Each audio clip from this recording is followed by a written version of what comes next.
Recent గా కల్వకుంట్ల కవిత గారు పవన్ కళ్యాణ్ గారి పైన కొన్ని కామెంట్స్ చేశారు. మీరు కూడా చూసే ఉంటారు ఆ వీడియో కూడా. అంటే పవన్ కళ్యాణ్ గారి సీరియస్ పొలిటీషియన్ కాదు అన్నట్టుగా కొన్ని కామెంట్ చేశారు. అంటే అందరి పైన చేశారు. అందులో ముఖ్యంగా పవన్ కళ్యాణ్ గారి పైన ఎటువంటి సెటైర్ వేయడం మీరు అంటే ఏ విధంగా చూస్తారు సార్? మీ ఒపీనియన్ ఏంటి కవిత గారి కామెంట్స్ పైన? యాక్చువల్‌గా 2001లో ఆ పార్టీ మనుగడ మొదలైండేదే ఒక స్వార్థంతో. ఏంటా స్వార్థం? నాకు డిప్యూటీ స్పీకర్ అడిగితే ఇవ్వలేదు.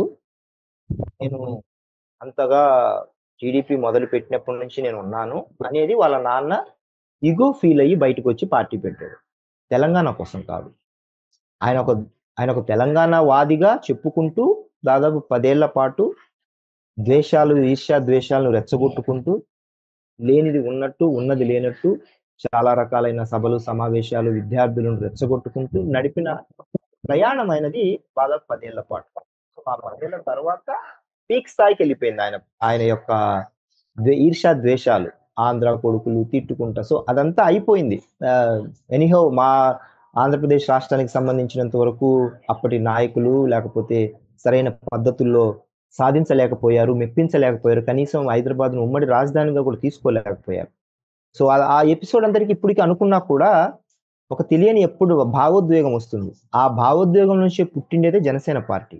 సో, అంత భావోద్వేగంలో పుట్టిన పార్టీని ఒక కుటుంబ రాజకీయాలతో, పదవీ కాంక్షతో వచ్చి పెట్టి పుట్టిన పార్టీగా ఈర్ష్య ద్వేషాలను రగిలించి ఈ రోజుకి ఆంధ్ర, తెలంగాణ అంటే ఏదో ఒక ద్వేషపూరితమైన సబ్జెక్ట్‌గా ఆంధ్ర వాళ్ళని తిడితే తెలంగాణలో ఓట్లు పడతాయి అనే ఒక కల్పిత కథని బ్రతుకుతూ ఈ రోజుకి ఆ ఆలోచనలతో ఉంటున్న ఆ పార్టీకి సంబంధించిన ఆ పార్టీలో ఉన్న ఒక మాజీ ఎంపీగా ఆవిడ మాట్లాడిన మాటలు ఏదైతే ఉన్నాయో అవి ఒక రెడిక్యులస్‌గా చెప్పొచ్చు. ఒక కమెడియన్‌గా మాట్లాడిన మాటలు చెప్పొచ్చు. ఎందుకంటే మా అధినేతకి ఒక రాగానే ఏదో వాళ్ళ నాన్న ఇచ్చిన పార్టీలో ఒక ఎమ్మెల్యేగానో, లేకపోతే ఒక ఎమ్మెల్సీగానో, మంత్రిగానో, లేకపోతే రాజ్యసభనో, పార్లమెంట్ లోక్‌సభనో రాజీనామా చేసిన వెంటనే మళ్ళీ ఇది కాకపోతే ఇంకొకటో అలాగా ఉన్న పదవులన్నీ ఆ కుటుంబం అనుభవించేసి మా అధినేత ఏం చేయలేదు.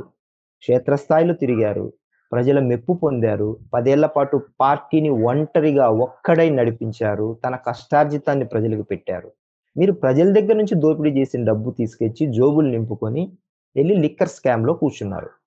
ప్రజలతో పనిచేసిన నాయకుడికి జనం సొమ్ములు జోబులో యేసుకొని ఎళ్లి జైలుకెళ్ళొచ్చిన నాయకులకి విచక్షణ, పార్ట్ టైమ్ పొలిటీషియను లేకపోతే యాక్సిడెంటల్‌గా డిప్యూటీ సీఎం అయిన దానికి ఇప్పుడు ఇన్ని కోణాలలో ఎవరు ఏంటి ఏ స్థాయి, మీరు ఎలా పైకొచ్చారు ఏంటనేది ఇప్పుడు తెలిసిపోయింది కదా! ఎవరు ప్రజల మద్దతుతో గెలిచారు, ఎవరు ప్రజలకు నిజంగా సర్వీస్ చేస్తున్నారు, ఎవరు దేశవ్యాప్తంగా పేరు పొందారు, ఎవరు జైల్లో ఉన్నారు. సో, జైల్లో ఉండడమే మీ నిజాయితీ, నిబద్ధత లేకపోతే ప్రజలకు సర్వీస్ చేయడమేనైతే అలాంటి సేవ అయితే మేము చెయ్యం. ప్రజల సొమ్ము దోపిడీ చేసి వేల కోట్ల స్కామ్‌లలో ఇరుక్కొని 4 నెలల పాటు జైల్లో కూర్చొని వచ్చిన వాళ్ళగా ప్రజలు గుర్తిస్తారంటే అలాంటి పనులు మేము జనసేన పార్టీ చేయదు. సో, మీ స్థాయి ఏంటో, మీరేంటో తెలంగాణకు, ఆంధ్రప్రదేశ్‌కి, దేశానికి కూడా తెలుసు. కాబట్టి ఈరోజు ఆయన పేరు తీస్తే గొప్పవాళ్ళయిపోతారు. లేతే ఆయన పేరు తీస్తే లైమ్‌లైట్‌లోకి వచ్చేస్తానంటే తీయొచ్చు. కానీ దానికి అనుగుణంగా వచ్చే పరిణామాలు కూడా ఇలాగ ఫేస్ చేయాల్సుంటుంది. మీ బతుకంతా తీసి బయటేస్తాం. అప్పుడేమైతది? మళ్ళా జనాలకంతా ఒకసారి తెలిసిపోతది. మీరెక్కడి నుంచొచ్చారు? ఎలా వచ్చారు? ఎలా ఎదిగారు? ఎన్ని దోపిడీలు చేశారు? ఎన్ని స్కామ్‌లు చేశారు తెలంగాణలో? చేస్తే ఎలాంటి పరిస్థితుల్లో తెలంగాణ ఉంది? సో, ఇవన్నీ బయటికి తీస్తే మీరేంటో, మీ నిజాయితీ ఏంటో, మీ నిబద్ధత ఏంటో, మీరు ఎంత డెడికేటెడ్‌గా ప్రజలకు సేవ చేశారో తరువాత మా అధినేతను అనే రైట్ మీకొస్తుంది. ఈవెన్ అందులో 1% అయినా మీరు చేసి ఉండింటే మా అధినేతలాగా. దెన్ మీకు ఆ రైట్ వచ్చేది. మీరు జీరో. మీరు జీరో తెలంగాణ ప్రజల దృష్టిలో, మా దృష్టిలో. మరి మీకు మాట్లాడే రైట్ ఎక్కడిది? మీరు కనీసం మా అధినేత పేరు ఉచ్చరించడానికి కూడా మీకు ఆ రైట్ లేదు. అది మీ స్థాయి. మీరు వచ్చి ఎక్కడి నుంచి ఎలా వచ్చారో మీరు తెలుసుకోండి. మీ నాన్న, మీ అన్నగారు, ఇంకొక ఆయన. సో, మీరంతా మీ నలుగురు కలిపి రాష్ట్రాన్ని ఏం చేశారు? ముఖ్యంగా మీ హస్బెండు తెర వెనుకల ఏం చేశారో మీకు తెలుసు. ప్రజలకు తెలుసు.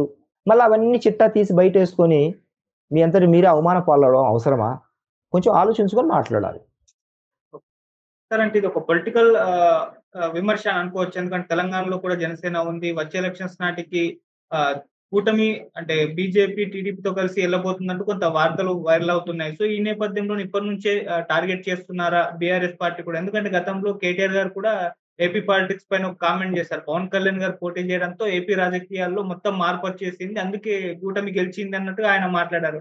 సో, అది ఇక్కడ కూడా అప్లై అవుతుందేమో అన్న ఒక కామెంట్ తోటి ఈ విధంగా ముందే విమర్శలు చేస్తున్నారు అనుకోవచ్చా? వాళ్ళ పార్టీకి సంబంధించిన వాళ్ళ ఇన్‌సెక్యూరిటీ ఫీలింగ్‌లో ఉన్నారు వాళ్ళు ప్రస్తుతము. ఎందుకంటే 10 ఏళ్ల పాటు వాళ్ళు ఏం చేయలేదు సరికదా! కాంగ్రెస్‌కు చాలా లో లెవెల్‌లో ఉన్న కాంగ్రెస్ వేరే దారి లేక కాంగ్రెస్‌ని ఎన్నుకున్నారు ప్రజలు.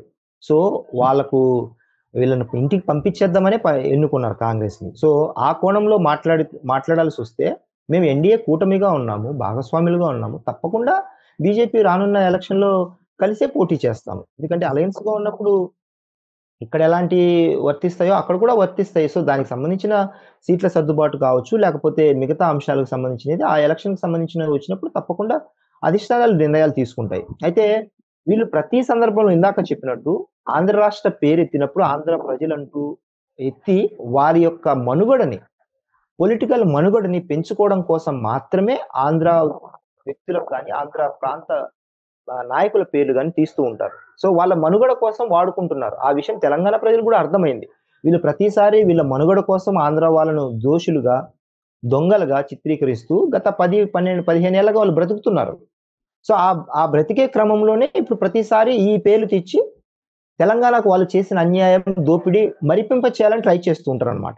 ఆంధ్ర నాయకులను లేకపోతే ఆంధ్ర ప్రజల్ని దోషులుగా చూపెట్టి వాళ్ళు చేసిన తప్పుల్ని కప్పిపుచ్చుకోవడానికి ట్రై చేస్తుంటారు. కానీ ప్రజలెప్పుడు అమాయకులు కారు. సో, ప్రజలు ఏంటి, ఎలాగా చెయ్యాలి, ఎవరికి ఎప్పుడు కర్ర తీసుకొని వాత పెట్టాలి, కాల్చి వాత పెట్టాలనేది ప్రజలకు తెలుసు. సో, ఆ కోణంలో చూసుకుంటే వాళ్ళు ఎన్ని జిమ్మికులు చేసినా, ఏం చేసినా గూడా వాళ్ళ పొలిటికల్ మైలేజ్ కోసం చేసే ప్రతి విషయంలో కూడా ప్రజలు చాలా అప్రమత్తతతో ఉన్నారు, ఉంటారు కూడా. సో, మా అధినేతకు సంబంధించిన ఆలోచన విధానం ప్రజల పట్ల ఎలాంటి కమిట్మెంట్‌తో పనిచేస్తున్నాము, బీజేపీ నాయకత్వం ఎలాగ ముందుకు తీసుకెళ్తుంది దేశాన్ని. సో, ఈ 2 కలిసి ముందుకు వెళ్తే ఎలా ఉంటాయనే కోణంలో సంకీర్ణ భాగస్వామ్య పార్టీ అధినేతలు కూర్చొని డిసైడ్ చేస్తారు. సో, వచ్చే ఎన్నికలకు మేము ఆల్రెడీ సిద్ధపడుతున్నాము. దానికి సంబంధించిన కార్యాచరణ గ్రౌండ్ వర్క్ జరుగుతోంది. ఈసారి బలంగా ఖచ్చితంగా తెలంగాణలో కూడా పాగా వేస్తాం. సార్, ఇప్పుడు మున్సిపల్ ఎలక్షన్స్ తెలంగాణలో రాబోతున్నాయి. ఏపీలో కూడా రాబోతున్నాయి కదా! వీటిలో కూడా మరి జనసేన తెలంగాణలో పోటీ చేస్తుందా లేదన్న ఒక అనుమానం ఉంది. మరి తెలంగాణలో పోటీ చేస్తుందా? మరి ఏపీలో ఎటువంటి ప్రభావం చూపిస్తే ఛాన్సెస్ ఉన్నాయి? డెఫినెట్‌గా ఇప్పుడు పోయినసారి మున్సిపల్ ఎలక్షన్‌లోనే మేము అప్పుడు టీడీపీ విరమించుకున్నప్పటికీ చాలా చోట్ల మేము ఒంటరిగా మా యొక్క బలాన్ని అంటే కనీస రాజకీయ అనుభవం లేని కుటుంబ వ్యక్తులు కూడా యవ్వనంగా ఉన్న వ్యక్తులు జస్ట్ 21, 22 ఉన్న ఇయర్స్ ఉన్న పిల్లలు కూడా నామినేషన్‌లేశారు. రాజకీయంలో ఒక ప్రముఖమైన పాత్ర పోషించాలని ముందుకొచ్చారు. క్యాడర్ అంతా పనిచేశారు. సో, ఆ కోణంలో మేము చాలా చాలా కీ రోల్ ప్లే చేశాం పోయినసారి మున్సిపల్ ఎలక్షన్స్‌లో. సో, ఎన్ని అవాకులు చవాకులు, ఎంత మానసిక సంఘర్షణ, దాడులు చేసినా, నామినేషన్ ఎయకోకుండా కిడ్నాపులు చేసినా కూడా మేము వాటినన్నిటిని ఎదుర్కొన్నాం. మేము దాదాపు సర్పంచ్‌లను, ఉప సర్పంచ్‌లను తర్వాత విశాఖపట్నంలో ముగ్గురు ఆహ్, మాకు సంబంధించిన వార్డుకు సంబంధించిన కౌన్సిలర్‌లను సో, ఇలాగా మేము పాగా వేయడం జరిగింది. దాన్ని ఈసారి అధికారంలో ఉండగా మరింతగా ముందుకు వెళ్దాం. అలాగే తెలంగాణకు సంబంధించి కూడా తప్పకుండా మేమేసే కీ రోల్ అనేది తప్పకుండా తెలంగాణలో కూడా రానున్న ఎన్నికల్లో ఎన్నికలకు సంబంధించినంత వరకు పోయినసారి కూడా అనుకున్నాము. అప్పుడు చిన్న సర్దుబాటు బీజేపీ వాళ్ళు అడగడంతో అప్పుడు ఇవ్వడం జరిగింది. ఈసారి తప్పకుండా తెలంగాణకు సంబంధించిన మున్సిపల్ ఎలక్షన్‌లలో కూడా ఖచ్చితంగా జనసేన పార్టీ అనేది తన బలాన్ని నిరూపించుకుంటుంది. అందులో ఎలాంటి అనుమానం లేదు. ఏపీలో మరి అంటే జెండా ఎగరేస్తుందా మున్సిపల్ ఎలక్షన్స్‌లో జనసేన పార్టీ? ఎందుకంటే అటు జగన్మోహన్ రెడ్డి గారు కూడా విశ్వ ప్రయత్నాలు చేస్తున్నారు గెలవడానికి అని చెప్పేసి కూడా చెప్తున్నారు. మొన్న కూడా జరిగిన కొన్ని ఎలక్షన్స్‌లో లోకల్ ఎలక్షన్స్‌లో వైసీపీ కాస్త బలం కనిపించింది. మరి ఇప్పుడు అంటే మున్సిపల్ ఎలక్షన్స్‌లో కూడా తన హవా కంటిన్యూ అవుతుందని కూడా అంటున్నారు. మరి మీరేం చెప్తారు దీనికి సంబంధించి? మున్సిపల్ ఎలక్షన్స్ ఎప్పుడు స్థానిక సంస్థల ఎన్నికలు స్థానిక సంస్థలు ఎన్నికలు ఎప్పుడు స్థానికంగా ఉండే అంశాల పట్ల, స్థానికంగా ఉండే సమస్యల పట్లనే ప్రభావితం చూపుతాయి. సో, దాదాపుగా ఏ మున్సిపల్ ఎలక్షన్స్ అయినా స్థానిక సంస్థల ఎన్నికల్లో అధికార భాగస్వామ్యంలో ఉన్న పార్టీలే ఎక్కువగా గెలుపును కోరుకుంటాయి. ఎందుకంటే బడ్జెట్ ఇష్యూస్ లేకపోతే ప్రభుత్వం కేటాయించే నిధులు ప్రజలకు సక్రమంగా అందడంలో సో, ప్రజలు కూడా ఆలోచించి అధికార భాగస్వామ్యంలో ఉన్న వ్యక్తులకే ఎక్కువగా మద్దతు తెలియజేస్తాయి. అలా కోరుకున్నా అలా కాకుండా కూడా ఇప్పుడు మేము ప్రజల ఆదరణ పొంది 164 సీట్లలో గెలుపొంది ప్రజల్లో మేము ఇచ్చిన ప్రతి హామీని నిలబెట్టుకుంటూనే లా అండ్ ఆర్డర్ విషయంలో ఖచ్చితమైన నిబంధనలు పాటిస్తూనే ముందుకు వెళ్తున్నాం. అలాగే ఏ తప్పు జరిగినా కూడా దాన్ని ఒప్పుకొని దాన్ని సరి చేసుకుంటున్నాం.